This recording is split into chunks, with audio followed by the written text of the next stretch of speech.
Кытайдан Кыргызстанга Торгар жана Иркиштам аркылуу өтүүчү орточо эсеп менен бүгүнкү күндө эгерде ноябрь айында 30 эле машина күнүнө өтүп аткан, бүгүнкү күндө 125 күнүнө 125 автоунаа өтүп отурат.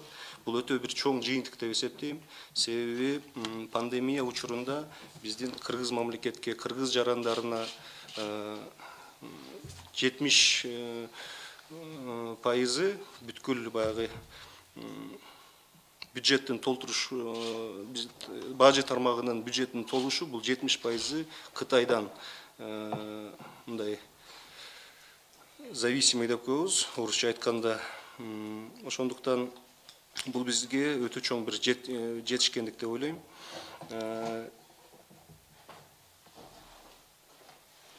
Ошонун жыйынтыгында 125 автоунаа күнүнө киргендин жыйынтыгында биз ноябрь айында 100%-га бизге коюлган планды аткардык.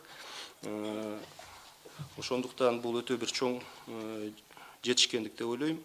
Экинчи, бизге протоколдук поручение боюнча президент жана Кабминдин койгон протоколдук поручениясы боюнча экинчи маселе бул Россия, Казакстан жана Өзбекстан менен тыгыз байланыштуу түзүү боюнча биз дагы аябай чоң жумушту алып бардык. Бул жагынан өтө чоң жумушту кабинет министрлер кабинетинин төрагасынын өтө чоң бир чоң салымы бар. Баарыңызга белгилүү болгудай биз ушул айдын ичинде Россияга да барып келдик бирге. Андан тышкары биз Казакстанга да барып келдик. Бул аябай чоң жыйынтыктар болду. Россия менен биз негизинен Россиянын бизге болгон талаптарын угуп келдик. Казакстандын бизге койгон талаптарын угуп келдик. Булардын баарын аткарганга биздин күчүбүз дагы, дараметибиз дагы, акылыбыз дагы жетет деп мен терең ишенем. Бизнес тарабынан дагы колдоолор болот деп ишенем. Бүгүнкү күндө мына азыр Казакстанда болуп аткан, Казакстан менен Кыргызстандын ортосунда чек арада болуп аткан маселелердин чечилишинин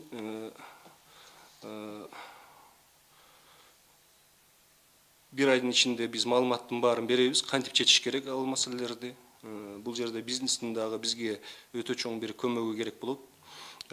Россияны айта турган болсок, ал жакта эч кандай бизге чоң талаптар коюлган жок. Бир эле талап АКШтөө. Значит, жана контрабанда маселеси менен контрабанданы токтотуу жана ошол жагынан бизге алар материалдык, техникалык жардамды бергенге дагы даяр болуп турат.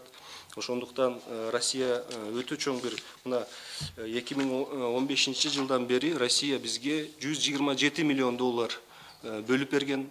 Бүткүл таможняны оңдоо, лабораторияларды, таможнянын пункттарын оңдогонго бул өтө чоң бир жардам. Андан тышкары дагы бизге булар жардам берүүгө даяр. Ошол даярдыкты Россиянын өкмөтү дагы, биздин коллегалар ФТСтин жетекчилиги дагы ошонун баарын белгилеп кетишти. Ошондуктан биз аябай Россияга терең ыраазычылыгыбызды ушул учурдан пайдаланып айтып кетүүгө уруксат этиңиздер. Казакстан боюнча дагы эч кандай маселелер болгон жок. Алардын талабы бир гана бүгүнкү күндө АКШтөө. Россия менен эле бирге алардын дагы талаптары мындай окшош эле болуп турат. Ал жагынан да Казакстандын жардамы бизге өтө чоң болот деп ойлойм. Биргелешип биз азыр рабочий группа түздүк. Казакстандын протоколдук поручениясы боюнча премьер-министри Аскар Маминдин поручениясы боюнча мына Казакстанда турган бүткүл автоунаалар, кармалган автоунаалар же болбосо кармалган контейнерлер боюнча көп сөздөр болуп атат. Мына силер баарыңарга белгилүү. Кээ бирки маалымат боюнча 900 контейнер, кээ бирки маалымат боюнча 700 контейнер деп атышат. Ошонун баарын премьер-министр, Казакстандын премьер-министри Аскар Узакбаевич Маминдин поручениясы боюнча чыгарылсын. кыргыз элине жардам берилсин деген поручениялар болду. Ушул маселе боюнча мен кайрылып кетет элем. Кимдин контейнерлери кармалган болсо Казакстанда, кимдин автоунаалары кармалган болсо, биздин бажы кызматына маалыматты берсеңиздер болот. Ошонун баарын биз биргелешип казак тарап менен иштегенге биздин коллегалар даяр. Бул маселе боюнча мен Казакстан Республикасынын премьер-министри, биздин коллегалар, комитет госдоходов Казахстана, аларга да чоң терең ыраазычылыгымды билдирем. Үчүнчү маселе президентибиздин жана министрлер кабинетинин койгон маселеси бул мамлекеттик бажы кызматын реформалоо. Бул маселе боюнча бизге 3 ай убакыт берилген, мына ноябрдан баштап. Эмне болду? Бул маселе боюнча, урматтуу туугандар, биз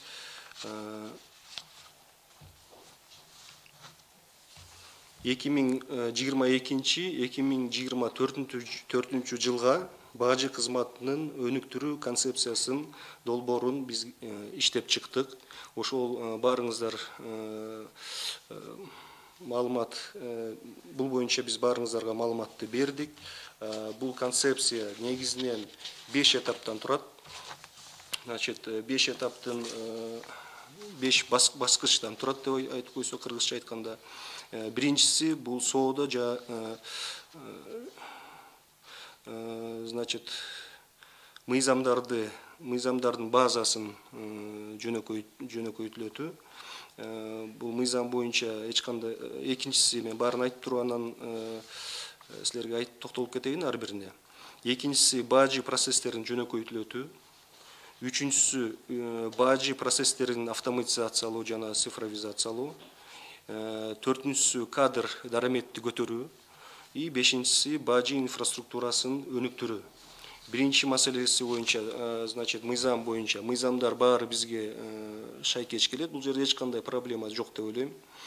Себеби бир 2-3 эле пункт боюнча бизде өкмөткө өзүбүздүн сунуштар киргизилди.